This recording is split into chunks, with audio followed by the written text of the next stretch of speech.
Hi everyone!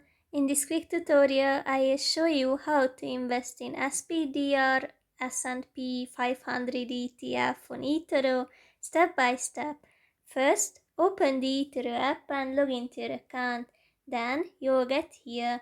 Next, tap on the search bar and type SPY. Select it. And now tap the trade button to start your purchase. First of all, decide how much money you would like to invest, and then you can adjust a few settings as well. For example, you can set a stop loss price which tells eToro to automatically sell your position if its value drops to a certain level. But it's possible to set it after the purchase as well.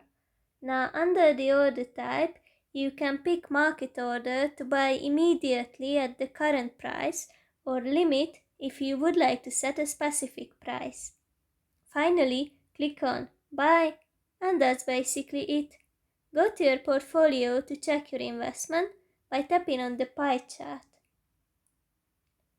Please note that this video is for educational purposes only and is not financial or investment advice. Always do your research before making any investment decision. Happy trading and may the bull market be with you.